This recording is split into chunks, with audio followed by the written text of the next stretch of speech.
Talmidim de Cristo apresenta a série de sermões de John Wesley. Sermão 16, Os meios da graça. Circuncisão é a do coração, no espírito, e não na letra. Romanos 2, 29. A triste observação do homem sensato é que, hoje, o que prega os deveres essenciais do cristianismo corre o risco de ser tido, por parte de seus ouvintes, na conta de divulgador de doutrinas novas. Tantos são os homens que vivem alheios à substância da religião que ainda pretendem professar, que logo seja enunciada qualquer das verdades que realcem a diferença entre o Espírito de Cristo e o Espírito do mundo, exclamam: trazes a nossos ouvidos coisas estranhas. Quiséramos saber o que elas significam, embora o pregador lhes esteja anunciando a Jesus e a ressurreição. Com sua consequência necessária, se Jesus ressurgiu, devemos então morrer para o mundo e viver totalmente para Deus. Dura palavra, esta, para o homem natural, que está vivo para o mundo e morto para Deus. Palavra que o tal não receberá facilmente como verdade divina, uma vez que ela é tão insusceptível de interpretação, que lhe parece nenhuma utilidade ou significação possuir. O homem natural não recebe as palavras do Espírito de Deus, tomadas em seu sentido claro e intuitivo, são loucura para ele, nem pode, na verdade, recebê-las, porque elas se discernem espiritualmente. Somente são perceptíveis através da sensibilidade espiritual que nela ainda se acha adormecida. Por falta dessa sensibilidade, o pecador rejeita como ociosa fantasia dos homens aquilo que na realidade é sabedoria e poder de Deus. Que a circuncisão é a do coração, no espírito, e não na letra. Que as marcas distintivas do verdadeiro seguidor de Cristo, do que está na condição de ser aceito por Deus, não são nem a circuncisão exterior, ou batismo, ou qualquer outra forma externa, mas um reto estado da alma, a mente e o espírito renovados à imagem daquele que os criou. Eis uma das verdades importantes que somente podem ser discernidas espiritualmente. Isto o próprio apóstolo dá a entender nas palavras que se seguem, cujo louvor não vem dos homens, mas de Deus, o que é como se ele houvera dito: não esperes, quem quer que sejas, tu que segues e teu grande mestre, que o mundo, os homens que não o seguem, venham a dizer: bem está, servo bom e fiel. Sabe que a circuncisão do coração, o selo da tua chamada, é loucura para o mundo. Contenta-te em esperar teu até o dia da manifestação do Senhor. Naquele dia terás o louvor de Deus perante a magna assembleia de homens e anjos. Tenho em vista investigar, primeiro, em que particularmente consiste essa circuncisão do coração, e, em segundo lugar, farei as reflexões que naturalmente ocorrem, a propósito daquela investigação. Desejo investigar, primeiro, em que consiste essa circuncisão do coração, que receberá o louvor de Deus. De um modo geral, podemos observar ser ela a disposição habitual de alma que, nas Escrituras Sagradas, se chama santidade, e que diretamente implica em purificação de pecados, de toda impureza da carne e do espírito, e, em consequência, ser homem dotado das virtudes que também havia em Cristo Jesus, ser renovado no espírito de sua mente, de modo a ser perfeito como nosso Pai Celestial é perfeito. Particularizando, a circuncisão do coração implica em humildade, fé, esperança e caridade. A humildade, uma justa apreciação de nós mesmos, purifica nossas mentes do autoconceito em que tivéssemos nossas próprias perfeições, daquela indevida opinião acerca de nossas capacidades e talentos, que é genuíno fruto da natureza corrompida. A humildade inteiramente corta pela raiz este pensamento vão: sou rico, sábio e de nada preciso, e convence-nos de que somos por natureza infelizes, pobres, miseráveis, cegos e nus. Convence-nos de que somos, por natureza, mesmo em nossa melhor condição, pecado e vaidade, que a confusão, a ignorância e o erro reinam em nosso entendimento, que as paixões irracionais, terrenas, sensuais e diabólicas usurpam o domínio de nossa vontade, numa palavra, que não há nenhuma parte sã em nossa alma, estando subvertidos todos os fundamentos de nossa natureza. Estamos convencidos, ao mesmo tempo, de que não somos capazes de auxiliar-nos a nós mesmos, de que, sem o Espírito de Deus, nada podemos fazer, senão acrescentar pecado a pecado, de que é somente Ele que opera em nós pelo seu ilimitado poder, seja o querer ou o praticar o bem, sendo-nos tão impossível nutrir um bom pensamento sem a assistência de seu Espírito, como criar-nos a nós mesmos ou renovar toda a nossa alma em justiça e verdadeira santidade. O efeito seguro da formação desse reto juízo sobre a pecaminosidade e a incapacidade de nossa natureza é o desprezo da honra que vem dos homens, que usualmente decorre de qualquer excelência que se supunha existir em nós. Aquele que se conhece a si mesmo, nem deseja nem aprecia o aplauso que sabe não merecer. É, pois, coisa muito pequenina para ele o ser julgado segundo o conceito do homem. Tal homem tem toda a razão de pensar, comparado às coisas que a seu respeito têm sido afirmadas, quer de bem, quer de mal, com o que ele sente em si mesmo, que o mundo, exatamente como o Deus deste mundo, é mentiroso desde o princípio. E o mesmo se observa quanto aos que não são do mundo. Pode acontecer que o crente tome o encargo de fazer o que Deus deseja, embora os incrédulos somente vejam nessas obras a manifestação de um espírito ansioso de ser tomado como padrão das benevolências de seu Senhor. Se da boa escolha feita puder resultar que o homem melhor se habite a ser mais útil aos semelhantes, ele cumprirá sua determinação, porque, se os incrédulos julgam que as boas obras tenham o fito exclusivo de lhes arrancar aprovação, o fiel de modo algum confia nisso, está certo de que, qualquer que seja o desejo de Deus, nunca lhe podem faltar meios de o realizar, visto ser ele capaz de levantar, mesmo das pedras, servos que lhe agradem. Esta é aquela humildade de mente que aprenderam de Cristo, seguindo seu exemplo e marchando em suas pegadas. E esse conhecimento de sua enfermidade, pelo qual são mais e mais purificados de uma parte dela, o orgulho e a vaidade, predispõe a abraçar, de boa vontade, a segunda coisa que se inclui na circuncisão do coração. A fé, que é a única capaz de os curar, o único remédio dado debaixo dos céus para sanar sua enfermidade. O melhor guia de cego, a luz mais segura para os que estão em trevas, o mestre mais perfeito do insensato, é a fé. Mas deve ser uma fé que seja poderosa em Deus para derribar fortalezas, para derruir todos os preconceitos da razão corrompida, todos os costumes e hábitos ruins, toda a sabedoria do mundo, que é loucura para Deus, como arroubos de imaginação, cimento de Deus, e reduz a cativeiro todo pensamento para a obediência de Cristo. Todas as coisas são possíveis ao que assim crê. Os olhos de seu entendimento sendo iluminados, ele vê qual seja sua vocação, que é glorificar a Deus, que o comprou por preço tão elevado, em seu corpo e sem seu espírito, que são agora de Deus pela redenção, assim como eram pela criação. Sente que a excelente grandeza de seu poder, que levantou a Cristo dentre os mortos, é também capaz de vivificar-nos, a nós que estamos mortos em pecados, pelo seu Espírito que habita em nós. Esta é a vitória que vence o mundo, a vossa fé, aquela fé que não somente é o fundamento inabalável de tudo quanto Deus revelou na Escritura, e em particular daquelas verdades importantes. Jesus Cristo veio ao mundo para salvar os pecadores, ele levou nossos pecados em seu próprio corpo para o madeiro, é a propiciação pelos nossos pecados e não só pelos nossos, mas pelos de todo o mundo, mas também a revelação de Cristo em nosso coração, uma divina evidência ou convicção de seu amor. Se deu livre, espontâneo amor a mim, pecador, uma segura confiança em sua misericórdia perdoadora, operando em nós pelo Espírito Santo, uma confiança pela qual todo verdadeiro crente é habilitado a dar este testemunho. Sei que meu remidor vive, que tenho um advogado para com o Pai e que Jesus Cristo, o justo, é meu Senhor e a propiciação pelos meus pecados. Sei que ele me amou e entregou-se a si mesmo por mim, que ele me reconciliou com Deus e tenho redenção pelo seu sangue e o perdão de pecados.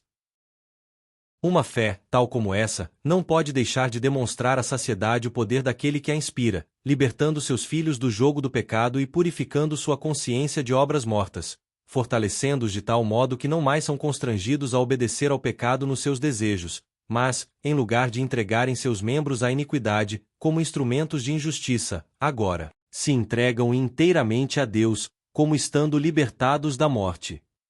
Os que são assim nascidos de Deus, pela fé, também têm forte consolação na esperança. Esta é a outra qualidade em que implica a circuncisão do coração, ou seja, o testemunho de seu próprio espírito com o espírito, que testifica em seus corações que são filhos de Deus. Na verdade, é o mesmo Espírito que neles opera clara e alegre certeza de que seu coração é reto para com Deus, aquela boa segurança de que desde agora praticam, por sua graça, as coisas que são aceitáveis à sua vista, que se encontram no caminho que leva à vida e, pela misericórdia de Deus, nele perseverarão até o fim. É Ele quem lhes dá uma viva expectação de receber das mãos de Deus todas as boas dádivas, uma jubilosa expectativa daquela coroa de glória que lhes está reservada nos céus. Por essa âncora o cristão se guarda firme em meio das ondas tempestuosas do mundo, sendo libertado do perigo de lançar-se contra um destes escolhos fatais, a presunção ou o desespero. Ele nem se desanima em face da inconcebível severidade de seu Senhor, nem despreza as riquezas de sua bondade. Não considera que as dificuldades da carreira que lhe está proposta sejam maiores do que suas forças lhe permitam vencer, nem espera que elas sejam tão curtas que as possa vencer antes de esgotar todas as suas energias. A experiência dantes adquirida da luta cristã assegura-lhe que seu trabalho não é em vão, se faz com energia o que suas mãos acham para fazer, assim, torna-se-lhe vedado entreter pensamentos tão vãos como de poder conseguir por qualquer virtude, qualquer louvor alcançado pelos corações fracos ou pelas mãos delicadas, ou, na verdade, por quem quer que seja, a não ser por aqueles que prosseguem com o grande apóstolo dos gentios na mesma carreira. Eu, disse ele, assim corro, não na incerteza, assim combato, não como quem açoita o ar, mas esbofeteio meu próprio corpo e sujeito à submissão, para que, por qualquer meio, tendo pregado aos outros, não venha o próprio a ser rejeitado. Pela mesma disciplina todo bom soldado de Cristo se adestra para suportar as provações. Confirmado e fortalecido pelo exército, ele se torna apto à renúncia, não só das obras das trevas, mas de todo apetite e de toda afeição que se não sujeita à lei de Deus. Porque, todo aquele que tem esta esperança, diz São João, purifica-se a si mesmo, como ele é puro. Seu cuidado diário é, pela graça de Deus em Cristo e mediante o sangue da aliança, purificar os mais íntimos recessos de sua alma das concupiscências que dantes a dominavam e desafiavam-na, da impureza, inveja, malícia e ira, de toda paixão e tendência que sejam segundo a carne, decorrendo de sua corrupção nativa ou acariciando-a, bem sabendo que aquele cujo próprio corpo é templo de Deus, nele não deve admitir coisa alguma que seja comum ou impura, e essa santidade faz que aquela casa venha a ser, para sempre, o lugar em que o Espírito de santidade condescende em habitar.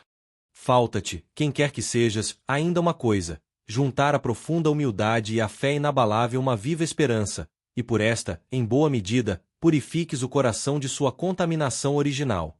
Se deseja ser perfeito, aduze aquelas virtudes à caridade, aduze o amor, e aí tens a circuncisão do coração. O amor é o cumprimento da lei e o fim do mandamento. Coisas muito excelentes se dizem do amor: é a essência, o espírito, a vida de toda virtude. É não somente o primeiro e grande mandamento, mas resumem-se todos os mandamentos. Tudo que é justo, tudo que é puro, tudo que é amável ou digno de honra, se há alguma virtude, se há algum louvor, tudo se acha compreendido numa só palavra: o amor. Nele está a perfeição, a glória e a felicidade. A lei real dos céus e da terra é esta: amarás o Senhor teu Deus de todo o teu coração, e de toda a tua alma, e de toda a tua mente, e de toda a tua força. Não que esse mandamento nos proíba de ter amor a outro objeto além de Deus, implica, ao revés, em que amemos também a nosso irmão. Nem proíbe, como alguns têm a extravagância de imaginar, que tenhamos prazer em qualquer coisa, exceto em Deus. Fazer tal suposição é admitir que a fonte da santidade se deve diretamente imputar à autoria do pecado, uma vez que ele anexou inseparavelmente o prazer ao uso daquilo que é necessário ao entretenimento da vida que nos deu. Esta não pode, portanto, ser a significação de seu mandamento. O sentido real nos foi dado pelo bendito Senhor e seus apóstolos de modo assaz frequente e demasiadamente claro para ser mal compreendido. Todos eles testificam a uma voz que a verdadeira significação das diversas afirmativas, como: o Senhor teu Deus é o único Senhor, não terás outros deuses diante de mim, amarás o Senhor teu Deus de toda a tua força, apegar-te-ás a ele, seu nome será o desejo de tua alma, nenhuma outra é senão esta, o único perfeito Deus será teu último fim. Uma coisa só desejarás por sua própria valia: gozar daquele que é tudo em todas as coisas. Proporcionarás uma só felicidade à tua alma: a união com aquele que a formou, ter comunhão como o Pai e o Filho, estar unido ao Senhor em um espírito. Teu único objetivo será preservar até o fim no gozo de Deus, no tempo e na eternidade. Desejar outras coisas, na medida que elas tendem para esse fim. Amar a criatura conforme ela te conduza ao Criador. Qualquer que seja o caminho que tomares, seja Deus o alvo glorioso em que se fixem teus ideais. Subordinem-se a esse ideal todas as afeições, pensamentos, palavras e obras. Seja o que for que desejas ou temas, que procures ou evites, penses, fales ou faças, nisso palpite como alvo tua felicidade em Deus, o fim único e a fonte de teu ser. Não tenhas fim algum, nenhum fim último, senão Deus. Assim diz o Senhor: uma coisa te é necessária, e, se teus olhos se fixarem com simplicidade nessa coisa única, todo o teu corpo será luminoso. Assim diz São Paulo: uma coisa faço, avanço em direção ao alvo, para o prêmio da alta vocação em Cristo Jesus. São Tiago ensina: purificai vossas mãos, pecadores, e purificai vossos corações, irresolutos. Diz São João: não ameis o mundo, nem as coisas que são do mundo. Porque tudo que há no mundo, a cobiça da carne, a cobiça dos olhos e a vaidade da vida, não vem do Pai, mas do mundo. A procura da felicidade nas coisas do mundo gratifica o desejo da carne, agradavelmente falando aos sentidos externos. O desejo dos olhos, da imaginação, se deleita nas novidades, na grandeza, na beleza. A vaidade da vida se compraz na pompa, no esplendor, no poder, ou nas consequências costumeiras, o aplauso e a admiração. Mas essas coisas não são do Pai, não, vêm do Pai dos Espíritos, nem por ele são aprovadas, mas do mundo, são a marca distintiva dos que não querem que o Senhor reine sobre eles. Investiguei especificamente o que seja a circuncisão do coração, que alcança o louvor de Deus. Passo a mencionar, em segundo lugar, algumas reflexões que naturalmente resultam de tal inquérito, com uma clara regra pela qual todo homem julgue por si mesmo se quer pertencer ao mundo ou a Deus. Primeiro, do que foi fito tornar-se claro que ninguém possui credenciais que o habilitem a agradar a Deus, a não ser que seu coração seja circuncidado pela humanidade, a não ser que se faça pequenino, baixo e vil a seus próprios olhos, a não ser que esteja profundamente convencido da natural corrupção de sua natureza, pela qual se encontra muito longe de seu justiça original, pronto, como se acha, para todo o mal, avesso a todo, o bem, corrupto e abominável, governado pela mente carnal, que é inimizade contra Deus, não se sujeitando à lei de Deus, nem podendo, na verdade, sujeitar-se, a não ser que continuamente sinta no íntimo de sua alma que, sem o Espírito Santo repousando sobre si, não pode pensar, nem desejar, nem falar, nem realizar nenhum bem, ou coisa que seja agradável à vista de Deus. Ninguém, afirmo, possui qualquer direito de agradar a Deus, a menos que sinta falta de Deus. Nem, realmente, possui semelhante título, até que busque somente a glória que vem de Deus, não desejando nem buscando a que vem do homem, ou as coisas que apenas tendem para isto.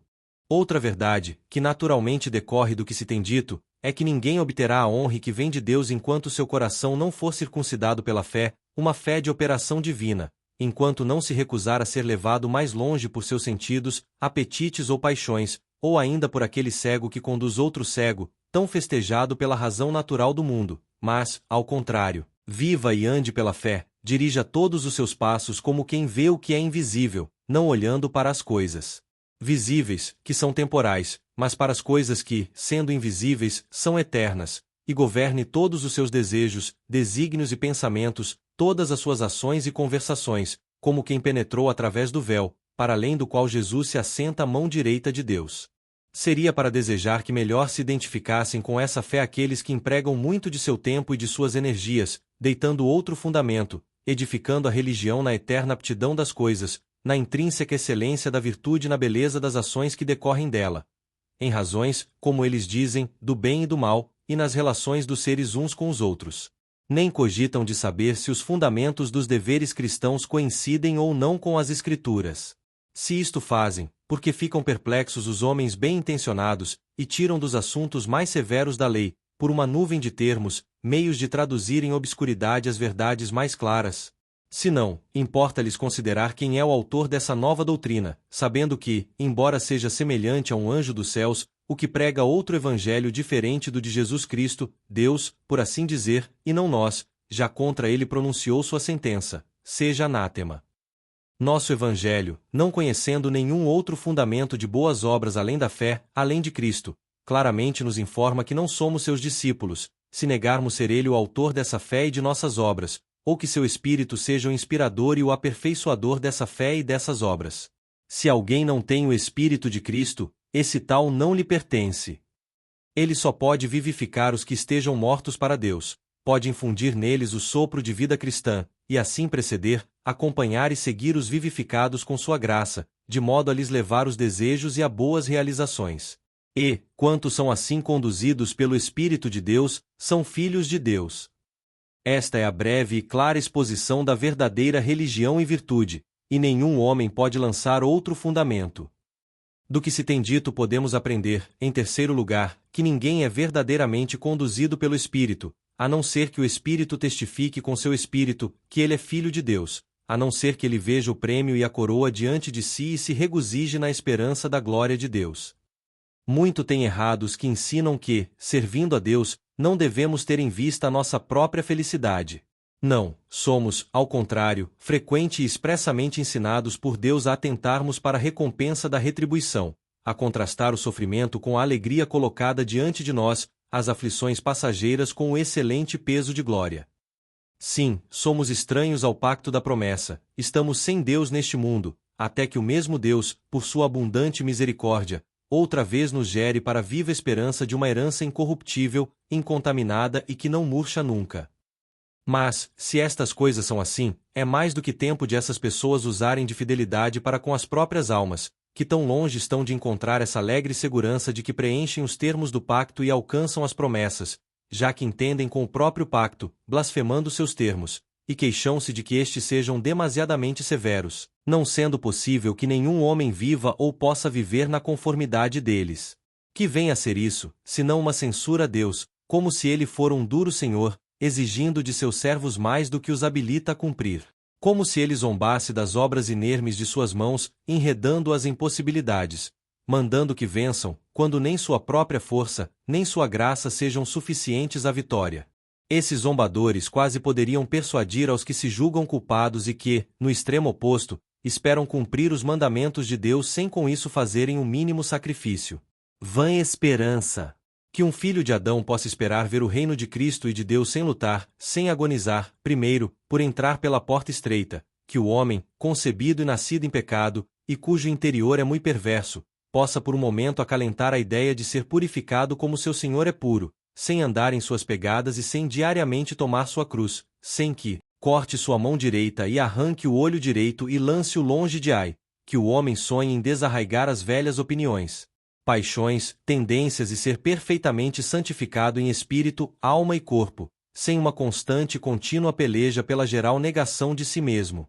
Que outra coisa podemos possivelmente inferir das palavras acima citadas de São Paulo, que, vivendo em enfermidades, em opróbrios, em necessidades, em perseguições, em penúrias por amor de Cristo, que, cheio de sinais, prodígios e feitos maravilhosos, tendo até subindo ao terceiro céu, ainda reconhecia, como um escritor moderno incisivamente expressa, que todas as suas virtudes estariam inseguras e sua salvação em perigo, sem esse constante negação de si mesmo. Assim corro, diz ele, mas não na incerteza, assim combato, mas não como quem açoita o ar, ensinando-nos claramente que aquele que assim não corre, que dessa maneira não se nega a si próprio, corre na incerteza e combate com tão mesquinho propósito como o do lutador que açoita o vento. Para objetivo de tal insignificância fala de combater o combate da fé, vamente esperando alcançar a coroa incorruptível, como podemos, afinal, inferir das observações precedentes, aquele cujo coração não foi circuncidado.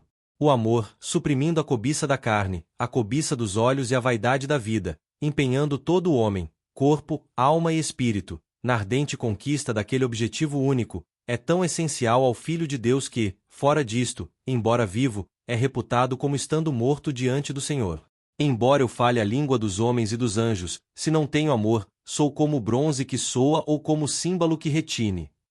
Embora eu tenha o dom de profecia, e compreenda todos os mistérios e toda a ciência, embora tenha fé, a ponto de remover montanhas, se não tenho amor, nada sou. Ainda se eu der todos os meus bens para o sustento dos pobres, e meu corpo para ser queimado, se não tenho amor, isso de nada me aproveita. Eis, pois, aí a súmula da lei perfeita, esta é a verdadeira circuncisão do coração. Volte o espírito para Deus que o criou, com todo o séquito de suas afeições. Subam, estas para o lugar aonde todos os rios vão ter e de lá jorrem de novo. Outros sacrifícios Deus não os reclama, senão o sacrifício vivo do coração que ele escolheu. Que o homem se ofereça continuamente a Deus através de Cristo, em chamas de vivo amor. E a nenhuma criatura se permita partilhar desse amor, porque Deus é um Deus zeloso. Ele não dividirá com outrem o seu trono, reinará sem opositor. Nenhum desígnio, nenhum desejo se admita, que não tenha Deus como derradeiro alvo.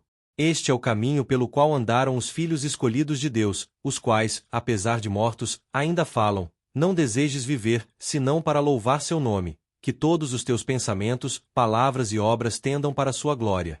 Pões teu coração firmemente nele e cogita das outras coisas apenas segundo elas estejam em Deus e dele decorram. Que tua alma se encha tão completamente de seu amor, que não ames a qualquer outra coisa senão por amor dele. Em todas as tuas ações esteja teu coração repleto de intenção pura, de inabalável atenção à sua glória. Fixa teus olhos na bendita esperança de tua vocação e faze todas as coisas do mundo a ele servirem. Porque então, e não antes, é que teremos em nós aquela mente que era também em Cristo Jesus, e assim, em todo o movimento de nosso coração, em toda palavra de nossa língua, em toda obra de nossas mãos, não empreendemos coisa alguma, senão em relação a Ele e em subordinação à sua vontade. Nem pensamos, nem falamos, nem fazemos obra alguma para cumprir nossa própria vontade, mas a vontade daquele que nos enviou. E então, quer comamos, ou bebamos, ou façamos qualquer coisa, tudo fazemos para a glória de Deus. Talmidim de Cristo apresentou o Sermão 17 de John Wesley. Na descrição do vídeo disponibilizamos links de livros que indicamos para um conteúdo cristão relevante. Divulgue esta mensagem, curta, comente e compartilhe este vídeo. A seguir, notas sobre o sermão. O Sermão 17, a circuncisão do coração, foi pregado por John Wesley em um momento crucial de sua vida e do contexto religioso da Inglaterra. Data e local. O sermão foi proferido em 1º de janeiro de 1733, na Igreja de Santa Maria, em Oxford. Este é um período anterior à sua experiência de coração aquecido em Aldersgate, 1738, mas já profundamente marcado por sua busca pela santidade e pela fundação do Clube Santo, Holy Club, em Oxford. Público. O público-alvo era a Universidade de Oxford, composta por estudantes, acadêmicos e clérigos da Igreja Anglicana. Este era um auditório intelectual e, por vezes, cético ou formalista em relação à religião. Wesley, ele próprio um fellow da universidade e tutor no Lincoln College, estava pregando para seus pares e para a elite intelectual da época. Controvérsia teológica ou pastoral. Formalismo religioso. Na Inglaterra do século XVIII, muitos membros da Igreja Anglicana praticavam uma fé mais formal e ritualística, sem a experiência de uma transformação interior profunda. Wesley confronta essa superficialidade ao insistir que a verdadeira religião não está em ritos externos, como a circuncisão literal ou mesmo o batismo meramente cerimonial, mas em um reto estado de alma. Racionalismo e deísmo. O sermão também se opõe às tendências racionais e deístas da época, que tentavam fundamentar a moral e a religião na razão ou na excelência intrínseca da virtude sem a intervenção divina ou a revelação bíblica. Wesley critica aqueles que intentam lançar outro fundamento, afirmando que a fé em Cristo e a operação do Espírito são o único alicerce verdadeiro.